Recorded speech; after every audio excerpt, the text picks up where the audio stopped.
dia, amigo web telespectador, amiga web telespectadora da AltV, a TV da internet. Estamos começando mais um Agropapo, seu talk show do agronegócio, aqui na AltV. Hoje é quinta-feira, 17 de março de 2016. Se você estiver assistindo aí pelo YouTube depois, sabe que hoje nós fizemos o programa, hoje é 17 de março de 2016. Bom, e no Agropapo você já sabe, você fica por dentro do setor que vem sendo a exceção positiva da economia brasileira dos últimos anos, o agronegócio. Então você acompanha todas as novidades relacionadas à política, à economia, leis, tecnologia em torno do setor e também outros assuntos, enfim, afinal de contas o agro está presente em tudo no nosso dia a dia. Então você acompanha também a temática, assuntos, temas, entrevistas relacionados, por exemplo, à gastronomia, saúde, moda, entretenimento, turismo rural, cultura em torno do agronegócio. Afinal de contas o agro está presente em tudo no nosso dia a dia. E o Agropapo tem justamente esse propósito, esse objetivo de funcionar como uma ponte entre o mercado consumidor, entre as cidades e o campo. Mostrar para os produtores rurais, as agroindústrias, por exemplo, quais são as tendências de consumo hoje e, concomitantemente, também mostrar para os consumidores, enfim, a sociedade urbana e tudo mais, quais são as particularidades e especificidades do setor rural. E uma das coisas, vamos dizer assim, que de certo modo mais aproximam hoje em dia, ou aproximam historicamente campo e cidade, são justamente as feiras livres, né? As feiras livres, a gente pode dizer que é justamente um instrumento, um processo que une aí campo e cidade de uma maneira bem significativa, de uma maneira bem natural. E para falar sobre esse tema, nós vamos conversar hoje justamente com o Hélio Junqueira. O Hélio Junqueira, ele é da Órtica Consultoria e ele é o autor aí de um livro sensacional que conta 100 anos da história, enfim, das feiras livres na cidade de São Paulo. E é isso que a gente vai conhecer mais com ele. Hélio, é um prazer contar contigo aqui no Agropapo. Igualmente, Ronaldo, é um prazer e muito obrigado pelo seu convite, essa oportunidade de poder falar um pouco sobre Legal. Esse projeto que se materializou. Sim, agora, vamos começar mostrando o livro. E o livro é de peso, literalmente. É um pesado, livro, 100 anos de feiras livres na cidade de São Paulo. Legal, eu queria que você pudesse contar, vamos começar, obviamente, do começo, como é que surgiram as feiras livres aqui na cidade de São Paulo? Bem, as feiras livres, elas completaram, como a temática do próprio livro, esses primeiros 100 anos da sua existência, sua organização formal na cidade de São Paulo, e elas decorrem de um contexto dos anos 14, que ficou famoso como o período dos 3 Gs em São Paulo, na prefeitura do prefeito Washington Luiz, que enfrentava a guerra, a Primeira Guerra Mundial, enfrentava todo o movimento operário grevista, dos anarco-sindicalismo, que pleiteava, lutava muito por melhores condições de vida, principalmente de custos alimentares no período, e a gripe espanhola. Então esses são os 3 Gs, as greves, a guerra e a gripe espanhola. Isso foi o grande desafio do Washington Luiz na época, e isso tinha um contexto bastante complicado no cenário brasileiro. A falta de alimento, a carestia dos alimentos, as condições precárias de existência, realmente punham a população polvorosa, e o movimento anarco-sindicalista, trazido muito pelos imigrantes italianos que já operavam ali nas fábricas do Brás, Bexiga, aquela região toda, na Moca, lideravam esse processo, que era acompanhado também pelo Porto de Santos. Isso tinha uma repercussão muito grande no cenário nacional do período, e inclusive no Pedro de Toledo, que era então o ministro da Agricultura, já sinalizava para a necessidade de baratear os custos dos alimentos. Certo. Então começa a surgir essa ideia dos mercados livres. Elas não chamavam feiras livres, eram mercados uma outra livres. denominação no começo. A ideia do livre era livre de imposto para ver se ficava mais barato. Então a ideia é lançada num primeiro momento pelo Pedro de Toledo, ministro da Agricultura do período, mas o Washington Luiz é que toma a iniciativa e se adianta e organiza os mercados livres, ou os mercados volantes, como chegaram a ser chamados, na cidade de São Paulo nesse período, cuja ideia era liberar de cobrança de impostos e uma tentativa bastante importante para levar alimento mais barato à população que passava por toda essa crise de carestia na época. Perfeito. Então assim surge a primeira Feira Livre no Largo General Osório, em São Paulo. Iniciativa modesta, com 26 feirantes. A gente sabe pela pesquisa que também alguma iniciativa já existia. Uhum. Essa primeira feira foi uma organização formal de algo. Um registro oficial já, né? Ela já tinha uma existência prévia, porque nós sabemos por registro de leitores que escreviam para os jornais que ela ocorria às segundas-feiras, essa feira do Largo General Osório. E esse leitor do período, em 1913, pedia para que ela fosse transferida para um sábado domingo, para os operários, inclusive, poderem fazer compra. Foi quando então surge essa primeira organização das Feiras Livres, em 1914, na verdade. Agosto de 1914. E aí a coisa foi evoluindo, né? A iniciativa foi muito combatida, ela não foi aceita. Até queria pegar um ponto contigo. A origem das feiras, assim, de certo modo, tem meio que uma origem maldita, assim.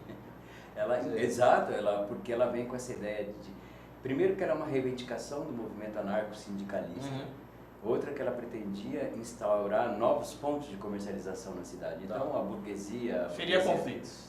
Estabelecida, que tinha seu comércio de lojinhas, de armazéns, se sente bastante ameaçado. Então a Feira Livre ela é atacada como uma iniciativa comunista, anarquista, e se pede pela sua imediata extinção, né?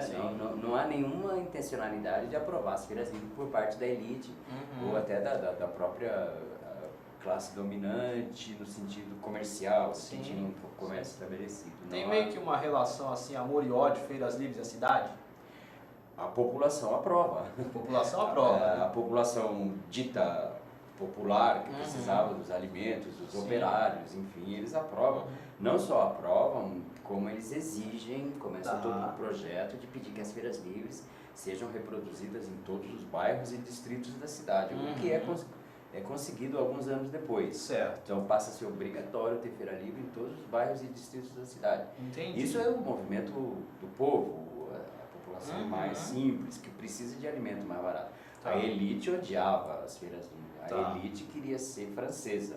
A elite queria parecer com Paris. Então ela só aprovava, na verdade, as feiras de flores que tinha no Teatro Municipal. Então, porque aí São Paulo parecia os bulevares de Paris. Isso aí, aí eles aprovavam e aplaudiam Washington Luiz. Mas da feira de alimentos eram criticadas, inclusive tem registro no livro, nós também escrevemos na íntegra, toda a discussão. Eles achavam que a cidade ia se emporcalhar completamente, que aquilo parecia, era coisa de cigano, enfim. Há uma disputa mesmo pelo espaço da feira livre. Mas as feiras acabaram, obviamente, se consolidando, né? Se consolidaram, temos aí 100 anos de história, tivemos aí chegada de outros processos, outros pontos de comércio, né, supermercado, varejão, mas as feiras permaneceram, né? Nesses 100 anos de existência, as feiras livres, elas tiveram vários momentos de atrito. Por isso que eu te perguntei, historicamente tem essa relação amor-ódio, né? Sempre. Elas sobrevivem, elas se transformam também, elas não ficam estáticas, elas acompanham toda a mudança, todo o cenário comercial conforme ele vai se alterando. Então, nos anos 50 começa a chegar ao supermercado, mas eles só vão ser importantes combatentes das feiras a partir dos anos 80. Mas logo em seguida também vem toda a questão da carestia, né? A época do movimento das diretas já, panela vazia, tudo isso. Certo. E os governos também assumem a iniciativa de cuidar do abastecimento. Então vai vir sacolão, varejão, mercadão, é toda uma iniciativa do governo público de criar equipamentos alternativos para baratear o custo de alimento. É a mesma situação de 1914 vivida nos anos 80, né? Isso se repete e as feiras são novamente ameaçadas. Os sacolões em São Paulo, num contexto de crise, eles se aproveitavam de todos os galpões industriais vazios e se montava de um dia para o outro novos sacolões. Montava-se um sacolão, 2 sacolão por dia. De repente você tinha 400, 500 sacolões em São Paulo. Isso ameaçou seriamente a sobrevivência das feiras livres como tal. Então, veja, são uma hora é supermercado, outra hora é a caderneta que dá crédito na periferia, outra hora é os varejões e sacolões. Mas tem um dado que você apresenta no livro que é justamente, que acho que desde a década de 60, assim, o número de feiras não diminuiu muito, né? Então, isso que é interessante, é uma prova da vitalidade cultural e social do equipamento. Apesar de tudo isso, as feiras estão aí, né? Estão aí. E elas continuam, elas sobrevivem, como eu digo, elas se transformam, elas são camaleoas, elas tomam ocupam o espaço possível, elas se transformam para isso. Mas se a gente analisar ao longo do tempo, o número de feirantes, o número de feiras que ocorre semanalmente permanece cidade, homogêneo, ele é bastante estável no tempo. Ela não cresce, a cidade cresce, ela não cresce, mas também não reflui, não diminui. O que dá uma prova dessa vitalidade do tipo de equipamento que ela é. Ela está aí e vai continuar. Legal, bacana. Bom, a gente está terminando o primeiro bloco do Agropapo, mas no segundo bloco eu quero que a gente fale mais justamente dessas transformações que você falou da feira, do papel dela cultural também e tudo mais, no dia a dia das pessoas, e se a gente pode pegar o exemplo da cidade de São Paulo para outras cidades do país, enfim, como é que é isso. Legal? Tá bom. Bom, nós vamos para o primeiro intervalo do Agropapo de hoje, estamos encerrando o primeiro bloco. Se você pode rever este programa no YouTube, é só digitar Agropapo lá na busca. Você pode rever este e outros programas, enfim, tanto pelo canal oficial da UTV como pelo canal do Agropapo, onde estão todas as edições lá agrupadas lá por data e tudo mais. Não deixe de curtir também a nossa fanpage, que é facebook.com/agropapo, e o nosso perfil no Twitter, que é @agro_papo. Vamos ao primeiro intervalo de hoje, voltamos já já.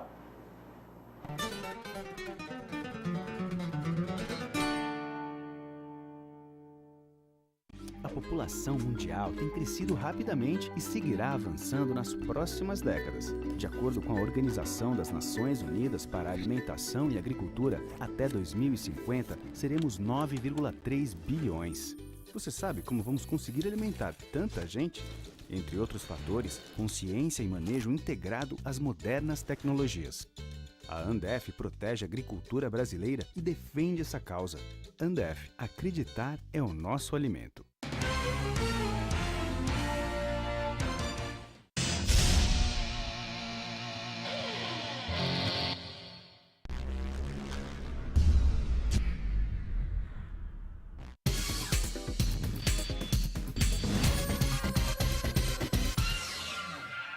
Entenda quão presente o campo está no cotidiano da cidade. Cenário Agro, revista eletrônica com reportagens, entrevistas e artigos sobre agricultura e as boas propostas para se produzir alimento, fibras e energia, com respeito ao meio ambiente e às pessoas que cultivam a terra ou consomem seus produtos. Cenário Agro, o campo no seu dia a dia.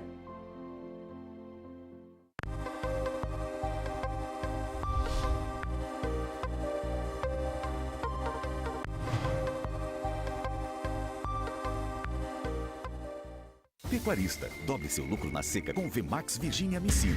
Veja o que especialistas dizem sobre esta tecnologia. E a Virginia Amicina, na verdade, tem viabilizado um sonho de mudança da rentabilidade dos pecuaristas que participam conosco. Então, acho que a Virginia Amicina é uma tecnologia que veio para ficar. Nós já temos vários clientes utilizando essa tecnologia com resultados fantásticos. Não dá para deixar de utilizar. Exija Virginia Amicina no mineral do seu rebanho. Vmax Virginia Amicina. A dose certa para produzir mais.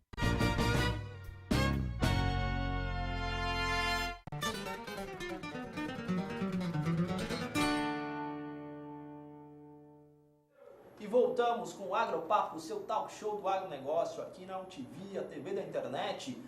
Você está acompanhando aí o talk show do agronegócio, que trata justamente do setor que vem sendo a exceção positiva da economia brasileira nos últimos anos. E nós estamos tendo um assunto aí hoje justamente falando do ambiente em torno do agronegócio. Então estamos falando aí de um tema muito bacana, que é justamente as feiras livres. E eu estou conversando aqui com o Hélio Junqueira, que ele é o autor aí de um recente livro, vou apresentar ele de novo aqui, a capa do livro, que conta justamente 100 anos da história das feiras livres na cidade de São Paulo. É um livro de peso, literalmente. Está aqui mais uma vez, 100 anos das feiras livres na cidade de São Paulo. E a gente falava no primeiro bloco, Hélio, da origem das feiras e tudo mais. Certo. E agora vamos falar também do futuro delas, mas eu quero que você possa abordar também a questão, por exemplo, se as feiras elas tiveram uma origem, vamos dizer assim, de certo modo maldita, uma relação de amor e ódio com as cidades, ser da feira também é grife, né? Como a gente vê aí, pastel de feira e tudo mais. Como é que é isso? Como é que você vê isso? Então, a feira, ela realmente é uma marca cultural, né? Ela estabelece alguns referenciais e que passam a fazer parte permanente da cultura. Então, o visual da feira, a arrumação da feira, os elementos da feira, o pastel da feira, o caldo de cana da feira, são vários sinais culturais que se consolidam, cristalizam a imagem da feira no cultural, no social brasileiro. Tanto que outros equipamentos, por mais modernos que sejam ou se pretendam ser, eles copiam exatamente esses referenciais da feira para valorizar e trazer para si o referencial que elas têm nelas. Tá. Então a saudabilidade, o frescor, a arrumação, toda a técnica do feirante é incorporada na arrumação do sacolão, na arrumação do supermercado e mesmo equipamentos internacionais como o Italix, né, que inaugurou em São Paulo aí, no ano passado. Você entra na loja e você vê todo o referencial da feira copiado nas barracas, inclusive as barracas que reproduzem as listas coloridas, que é um referencial da feira paulistana. Né? Então você vê, são signos culturais que se reproduzem no universo das outras esferas da cultura, da economia. Né? A moda... Como, por exemplo, a sacola que você trouxe aqui. A moda, né? essa sacola da feira... essa sacola plástica, ela foi criada na feira, ela é da feira, e isso virou grife de boutique. Mas hoje ela é tipo design de várias marcas, grifes bem... Exato, então isso é um referencial. A feira, ele sai da feira e vai para extrapola, né? Para o consumo global da cidade, né? Isso acontece no mundo inteiro. Você tem vários tipos de gastronomia baseada na cozinha do dia, na cozinha do alimento que está disponível na feira. As feiras ganharam uma dimensão cultural em todas as grandes cidades do mundo. Então, os grandes maîtres, os grandes chefes de cozinha frequentam feiras, filmam-se programas de gastronomia nas feiras e fazem essa publicidade, ou vivem desse referencial cultural da feira como um lugar de alimento fresco, saudável, mas principalmente do lugar do contato humano. Perfeito. Né? Então a feira é um espaço social, é um espaço do rural dentro do urbano. Isso não só no Brasil, mas grandes cidades. Em todo mundo. Então o produtor, seja ele orgânico, seja ele mais tradicional, ele é um produtor, ele é um representante do produtor na cidade. E a população urbana se dirige, se relaciona com ele, conhece a forma de apresentação do alimento in natura, como vem do campo. Claro. Né? Você acredita justamente nesse teu raciocínio aí, você acredita justamente que as feiras elas podem ser um instrumento, um processo para que as pessoas das cidades entendam cada vez mais quais são as especificidades, particularidades do campo da produção rural? Você acredita nesse ponto? Embora as feiras tendam a copiar aquilo que acontece também nos outros equipamentos, então ela embala, ela corta, ela pica, ela faz, né? Ela tenta se modernizar, mas ela ainda é um lugar onde você consegue ver alimentos como você não vê em outros equipamentos. Por exemplo, você vai lá, você encontra os vegetais com as folhas inteiras, né? Coisa que a pessoa que não tem o hábito agrícola nem sabe que a cenoura é produzida daquele jeito, né? Que tem aquele cabo enorme, todo aquele enfolhamento. Quando você vai no supermercado, ela já está toda limpa, cortada. Na feira você tem um contato com o alimento mais natural, como ele é colhido, enfim. Então ela realmente representa esse espaço, sim. Mas principalmente ela é um espaço onde o cidadão metropolitano ele se transforma. Por alguns minutos na feira todo mundo é diferente. Fica mais leve, né? Todo mundo conversa de política, troca receita de remédio, qual que é a moda para emagrecer agora, come berinjela, come isso. Né? As pessoas não se conhecem, elas se falam, entram no papo dos outros, né? Só que você não faz isso fora da feira. Sim, de fato. As pessoas só fazem isso na feira. Tem um ambiente mais então coloquial. Ela é um espaço que ela permite você desacralizar o cotidiano e fazer uma revolução daquele pequeno espaço de existência da feira. Então ela é um espaço de subversão, por isso que a origem dela é subversão, sempre foi. Desde a Idade Média, a feira é um espaço de subversão, por isso ela é combatida desde então. Sim, até o próprio traquejo dos feirantes, né, e tudo, da conversa, da boa cantada, né, e tudo. Esse aspecto da trapaça, da bufonaria, o feirante como um performer do cotidiano, faz parte do negócio. Né? Então o feirante ele lida com isso, ele aprende a fazer isso.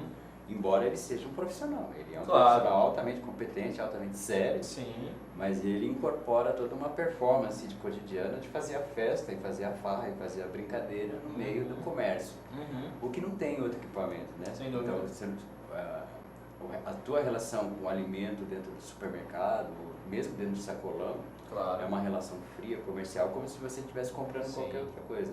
Na feira não, há um cenário, há uma cena, há uma interação entre o feirante, o comprador e o alimento. Né? Isso cria todo um vínculo simbólico, uma estrutura de representação que tem um valor muito grande na cidade fria, desumanizada. De fato. Por isso que as feiras não perdem. Tá. Elas não perdem, elas têm um espaço próprio e a gente tem que aprender, nós todos, a respeitar e a valorizar o valor que tem aí.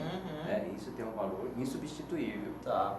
E me diz uma coisa, a gente está caminhando para o desfecho da nossa boa conversa sempre passa rápido, mas eu quero pegar mais alguns pontos contigo. Todo esse resgate histórico, toda essa construção desse livro aqui que você fez sobre a cidade de São Paulo, dá para, de certo modo, tentar estourar para outras cidades do país? O que você pode dizer disso? As feiras livres de São Paulo, elas são antigas, assim como também no Rio de Janeiro. Né? Nós temos feiras importantíssimas como Caruaru. Perfeito. Algumas feiras nordestinas, né? Feira de Santana, a feira deu nome à cidade. Certo. Então o Brasil tem um histórico de feiras importante. Então, de uma maneira ou de outra, há resgates regionais da importância da feira de Caruaru, da feira de Santana. Mesmo no interior de São Paulo, existem muitas cidades que têm feiras que têm 50. Santos tem feiras quase tão antigas como São Paulo. Então eu gostaria que esse livro fosse uma iniciativa para que outros pesquisadores extrapolar para todo o país começassem a trabalhar para guardar essa memória, mas mais do que guardar transformar isso em instrumentos úteis de reflexão sobre o nosso dia a dia. Sem dúvida.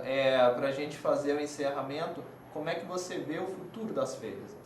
As feiras, olha, como isso a gente defende inclusive no livro, no mundo inteiro, se a gente pegar cidades como Paris, ou se a gente pegar a Inglaterra, Londres, as feiras estão lá. As feiras estão lá. Ninguém acabou com as feiras. Quando eu comecei a trabalhar profissionalmente, eu fui para a área de abastecimento. E a primeira coisa que eu escutei é que as feiras livres vão acabar. E a segunda coisa era Caxacá vai acabar. Caxacá, que embala legume. As duas estão aí até hoje, já tem uma longa trajetória profissional. Então não vai acabar. Né? Elas vão se transformar, elas ganham esse revestimento mais cult. Perfeito. Ela passa a ser um espaço mais gourmet. Sim, aquela coisa artesanal, que é muito valorizada hoje, né? Ela perde essa dimensão de ser o grande espaço de abastecimento alimentar da cidade, que já existem outras alternativas. Ela se transforma nesse sentido, mas como espaço de conexão, como espaço de representação. Né, um espaço de vanguarda também? Alguém quer lançar uma coisa? Hoje em dia muita coisa se faz, né? Os grandes chefes têm se apropriado das feiras. Né? Os elementos culturais, como o pastel da feira, que é bastante tradicional, ele também vira uma grife. Né? Hoje todo mundo anuncia o seu pastel como pastel de feira é sinônimo de excelência. Exatamente, é? virou grife. Né? É uma grife, assim como caldo de cana e outros alimentos. E hoje você passa a ter a feira como um espaço de experimentação de novas iniciativas. Por exemplo, controle do desperdício. Muitos chefes, grandes chefes, nomes da culinária, da gastronomia brasileira, têm ido para a feira para ensinar a aproveitar desperdícios alimentares. Então a feira é um espaço, é uma vitrine para tentar novas abordagens. Exato. Legal. Bom, vou mostrar mais uma vez aqui o livro, 100 anos Feiras Livres na cidade de São Paulo, do Hélio Junqueira. Hélio, eu quero, para a gente fazer o nosso encerramento aqui, que você deixe os seus contatos, como é que as pessoas podem encontrar a obra. O livro ele deve estar chegando nas principais livrarias de arte e cultura do país a partir da semana que vem, no máximo em 10 dias ele deve estar sendo distribuído, mas as pessoas que têm, a gente tem atendido muita gente que tem urgência, que está pesquisando, estudante. Quiser deixar seu telefone, por favor? Se quiserem me procurar, pode me escrever pelo e-mail, helio@hortica.com.br. Hortica com H. Hortica com H. Ou pelo nossos telefones, o 3887-7396, meu celular, 99902-3375. São ambos de São Paulo, moram em São Paulo, ou pelo nosso site, hortica.com.br, e a gente tenta atender ou indicar a melhor maneira de chegar até o livro. Legal. Mas, de qualquer maneira, aguardamos que em 10 dias no máximo ele esteja nas principais livrarias. Muito bem, meu caro, olha, foi uma satisfação. Eu que agradeço, foi uma aqui. grande oportunidade. Muito bacana, o livro é lindo realmente, é um exemplo aí de produção editorial e Parabéns novamente. Muito obrigado. Muito bem. E assim nós encerramos o segundo bloco do Agropapo de hoje. No terceiro bloco nós vamos ter mais uma vez a participação especial aqui do nosso colunista, o Fábio Halston, da Paralax Consultoria, que ele vai dar aí toda aí a perspectiva, diagnósticos e prognósticos em relação às principais commodities agrícolas. Vamos a mais um intervalo do Agropapo e voltamos já já.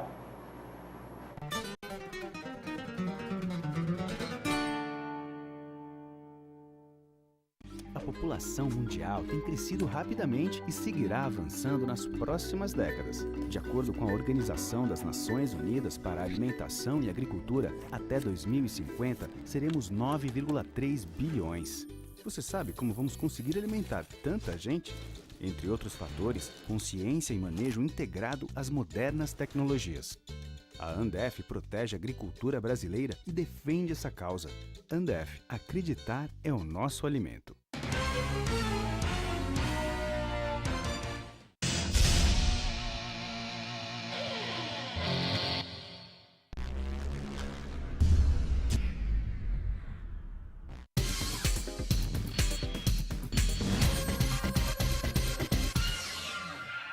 Entenda quão presente o campo está no cotidiano da cidade. Cenário Agro, revista eletrônica com reportagens, entrevistas e artigos sobre agricultura e as boas propostas para se produzir alimento, fibras e energia, com respeito ao meio ambiente e às pessoas que cultivam a terra ou consomem seus produtos. Cenário Agro, o campo no seu dia a dia.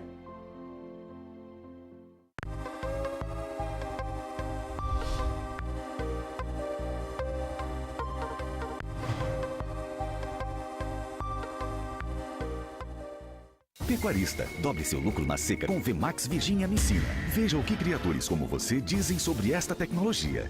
Hoje, a Virginia Amicina, no meu sistema de produção, ela é indispensável. O que eu estou tendo de resultado é justamente utilizando a Virginia Amicina. A Virginia Amicina realmente dá resultado. Já tenho recomendado para vários pecuaristas. Demorou, errou. Viu como é simples? Exija Virginia Amicina no mineral do seu rebanho. Vemax Virginia Amicina. A dose certa para produzir mais.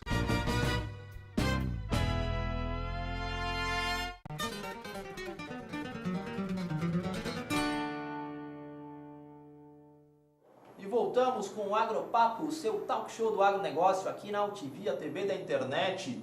Nesse terceiro bloco da edição de hoje nós vamos ter mais uma vez a participação especial aí do nosso colunista de commodities agrícolas, o Fábio Halston, da Paralax Consultoria, que vai nos contar aí quais são os destaques do último relatório da Paralax e também o que o levantamento aponta aí de tendências aí para as principais commodities. Fábio, mais uma vez é um prazer contar contigo aqui, a satisfação, Agropapo. Me conta uma coisa, quais são os destaques aí desse último relatório? Vamos fazer ponto a ponto aí para o produto. O que você pode dizer do açúcar? Teve uma aproximação, com a aproximação da nova safra e tudo, os preços deram uma caída? Sim, os preços normalmente eles dão uma recuada quando vai aproximando a safra, principalmente porque as usinas começam a dar uma queima de estoques para a entrada dessa nova safra, né? Que a gente tem que pensar assim, a usina, o estoque ela é um produto parado, que com a entrada da nova safra vai aumentar a oferta e o melhor é desovar esse estoque. O preço das commodities em geral, eles foram muito afetados agora com essa valorização do real, né? Então o açúcar também entrou dentro dessa, até porque a gente teve uma melhora no mercado externo nesse último ano, porque teve toda uma desvalorização antes disso, e agora ele voltou a estar 3,65, 3,66, né? O relação real-dólar. Mas no ambiente macro tem um déficit, né? Sim, no ambiente macro, sim. A gente só falar um pouquinho disso do câmbio, porque o câmbio ele vai afetar todas as commodities, né? Então acho que é o principal ponto. Perfeito. E a questão é, o Brasil, todo mundo está acompanhando essa instabilidade política que tá no Brasil. Claro. De um lado, o pessoal pedindo impeachment da presidente Dilma, do outro, investigações a respeito do ex-presidente Luiz Inácio Lula da Silva. O agronegócio não fica imune a isso. Não vai ficar imune a isso, até por causa da taxa de câmbio. Quando a gente tem uma valorização do real, normalmente a gente diminui nossa paridade de exportações e para o produtor fica mais caro, para os outros países fica mais caro comprar e fica menos competitivo. Isso. Agora, com relação ao déficit que você estava perguntando de açúcar, esse ano a gente teve um fenômeno, o El Niño, né, que afetou a safra de cana-de-açúcar, principalmente na Índia e o Sudeste Asiático. Tá. A Índia é o segundo maior produtor de açúcar, e também é o segundo maior dos países exportadores, né, apesar de eles consumirem grande parte da produção deles. Tá. Mas então esse fenômeno El Niño e uma redução na área plantada no Brasil também, que a gente teve de uns 3 anos para cá, 3, 4 anos para cá, uma crise financeira nas usinas, até pela relação dos Agora preços. Agora que está mudando um pouco a curva. Exatamente, até por uma relação dos preços administrados, né? Então, por exemplo, a Lagoa, você teve várias usinas que estavam ali endividadas, assim. Então, isso trouxe uma redução no investimento na área plantada de açúcar também. Tá. E o etanol, ele perdeu espaço nesse período, né, para a gasolina, que estava compensando mais. A gente tem que pensar sempre que tem aquela relação de 30%, né? Ou 70%. Ou 70%, né? Sim, mas sempre que passa do 70%, o etanol ele não está mais, fica mais competitivo, exatamente. E do algodão também, a questão da valorização do real acabou impactando. O algodão foi principalmente a questão da valorização do real. No médio e longo prazo, a gente, dentro do mercado nacional, essa recessão econômica ela pode afetar de duas formas. Né? Por um lado, a gente tem a questão de uma redução na produção de vestuários, que é esperado para esse ano, uma vez que o consumo ele tende a diminuir, o consumo doméstico, né?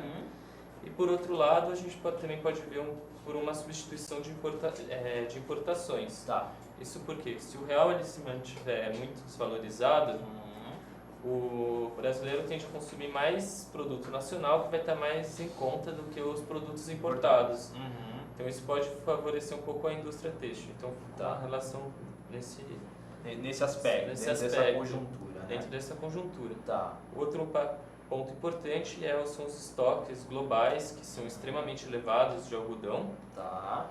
E, só para a gente ter uma ideia, são quase 80% da oferta é estoque. Entendi. A China tem um estoque enorme e a tendência é que a China vai começar a consumir mais os estoques em detrimento das importações. Tá. Então isso pode dar talvez uma pressão negativa nos preços. E a questão da competição, da concorrência com as fibras sintéticas? Sim, as fibras sintéticas agora, nesse momento, a gente teve uma valorização, um aumento nos preços do petróleo, né, que já chegaram a 38, pegando o Brent como referência. Então isso agora já deu uma diminuída, mas os preços do petróleo, eu vejo um limite ali de 50 para esse ano, no máximo, limite de máximo ali de 50 dólares o barril. Então é uma questão que vai pressionar ainda, porque muitos países, e até provavelmente até dentro do Brasil talvez, eles vão substituir a fibra de algodão por uma fibra sintética, e isso ocasionaria uma queda na demanda, né? Correto. Bom, do boi gordo temos um cenário aí de oferta restrita e o mercado doméstico arrefecendo, a saída é exportável. O boi gordo foi das 3 commodities que a gente analisa, foi uma das 3 que subiram nessa primeira quinzena de março, né? Comparado com a primeira quinzena do mês anterior. O boi gordo, a gente tem uma oferta restrita ainda, principalmente com a retomada das chuvas e a melhora nas pastagens, então o produtor ele tende a retrair. Pelo lado da demanda, também a gente tem um fator limitante no preço, né? Por quê? Porque os frigoríficos eles estão com a margem muito reduzida, até pelo preço da arroba, o preço dos insumos importados, o preço dos grãos em geral, principalmente para quem confina. Então isso traz que os frigoríficos estão fazendo compras mais pontuais e mais de acordo com a demanda. Agora, com esse final desse período de chuva, normalmente que começa em abril, maio, ali, né, já vai diminuindo as chuvas, a tendência é que os produtores aumentem as vendas de animais e com isso a gente volte a ter uma retração no preço, mas se comparado com o ano passado, a tendência é que se mantenha superior. Legal. E do café, como é que está o cenário nesse momento? Bom, o café, obviamente, a gente teve a questão do dólar, né, que foi um fator impactante, mas o café está até mantendo numa certa estabilidade. Isso está ligado com própria tendência das exportações, a gente teve também o que é a diferença entre o café robusta e o café arábica, eles deram uma diminuída. Tá. E nesse caso, as torrefadeiras, elas tendem a aumentar a quantidade de arábica dentro da fabricação do blend. Exatamente. E outra questão agora que vai trazer um certo limite é a questão que o café arábica ele tende a ter uma produção maior do que o ano passado, né? Tá. Que é chamada bienalidade positiva. Perfeito. Então isso pode ser um fator limitante, então a gente está prevendo o preço do café arábica vacilando ali entre 480 e 490 nos próximos meses. Legal. Da laranja, estamos num cenário baixo de estoques de suco, né? Exatamente, a laranja foi o que das que a gente acompanha, as commodities, foi a que apresentou a maior variação positiva, né? 18,22, se eu não me engano. Uma pressão altista aí. Teve uma pressão altista que já vem vindo já desde do segundo semestre do ano passado. E o preço da laranja, como a gente até já comentou uma vez, ele tem uma sazonalidade muito forte, né? Que agora normalmente ele começa já a dar uma retraída, depois ele volta a subir lá para metade do agosto, quando começa a ter as usinas começam a utilizar fruta de terceiro, né? Então isso traz um impacto para os próximos meses de uma queda, só que a questão é, se a gente comparar com os outros anos, ele está muito alto. A gente teve quebra na safra na Flórida, que teve uma das menores produções dos últimos vários anos atrás. A gente teve um estoque muito baixo de laranja no Brasil, que a laranja ela teve uma questão que é assim, o custo da laranja e a produção de laranja ela é muito mais complicada do que a produção de cana-de-açúcar, por exemplo. Que o produtor, o fazendeiro vai à renda em grande parte, às vezes até planta, mas tem um custo muito maior, você tem muito mais doença, tem muito mais problemas. Um manejo mais complexo. Então, a grande parte dos produtores migrou para essa produção de cana-de-açúcar ou outras culturas. E ficaram poucos produtores de laranja. Então, a usina, as indústrias podem ter aumentado o pomar delas, mas elas diminuíram a possibilidade de compra de terceiros. Isso vai trazer um impacto positivo, na minha opinião, por uns 2, 3 anos pelo menos. Legal. E do milho, o milho tá bombando, né? O milho está sendo uma surpresa positiva nos preços todo dia, né? Porque chegou a 48 agora a saca e ele, para alguns, ele pode ser até uma coisa negativa, né? Exatamente, para a indústria de proteína animal é um problema. A proteína animal está sendo um grande problema, porque a margem está muito reduzida, inclusive no suíno. Eles ainda precisam deveriam aumentar o preço e estão tendo dificuldade para aumentar. A indústria está tendo que importar. Está tendo que importar justamente por causa disso. O pessoal está tomando prejuízo, na verdade. Mas o milho, a gente teve uma primeira safra agora, essa safra de verão, uma produção menor do que a do ano passado. E com isso a oferta está mais limitada, né? Qual que é a expectativa para a segunda safra? Então, a perspectiva para a segunda safra é de um crescimento na produção. A Conab está estimando aí um aumento de pelo menos uns 3% de aumento na produção de milho na segunda safra. Porém, segundo essa projeção da própria Conab, a tendência é que essa produção esse ano seja menor do que no ano passado, para somando as duas safras juntas, né? Você tem um crescimento na segunda, mas a primeira safra recuou 6,1%. Então foi um recuo muito forte. Isso num cenário em que as exportações brasileiras estão sendo muito favoráveis. Perfeito. Então a questão agora é esperar para ver a segunda safra qual vai ser o resultado, que vai aumentar inclusive porque o produtor deve estar mais otimista, né? Sem dúvida. Os preços acabam guiando aí a tendência de plantio. Para a gente fechar aí a soja, teve até um dado que saiu ontem justamente do Rally da Safra, que o Brasil vai ter aí mais uma vez a perspectiva de consolidar aí mais uma safra recorde, né? Acho que, se não me engano, o dado é 101,7 milhões de toneladas. Como é que você vê esse cenário? Da produção, eu acho que vai ser por aí mesmo. Todas as fontes oficiais, o governo também estão mesmo no nível, né? Pelo menos vai ser superior a 100 milhões de toneladas. Vai ser a primeira vez na história, inclusive, que a gente vai ultrapassar. A soja é interessante que a gente vê a produção lá no começo, há uns anos atrás, ela era muito distante dos Estados Unidos. Hoje o Brasil e os Estados Unidos já estão com uma produção... Sim, é capaz que o Brasil ultrapasse em breve. Muito equivalente. A soja, nesse momento, ela está sendo pressionada pelo avanço da colheita, né, que é normal nesse período. Claro. E também porque a soja ela oscila muito com relação à taxa de câmbio, né, e essa valorização do real, ela tende a impactar positivamente. A valorização do real ela tende a impactar negativamente. Ah, sim, a valorização do real sim, a valorização do dólar impacta positivamente. A valorização do dólar impacta positivamente. E agora a questão é, a soja está num ambiente que é muito incerto, né? Porque como que a gente vai saber o que... Cada dia aparece uma notícia nova. Sim, que influencia o câmbio.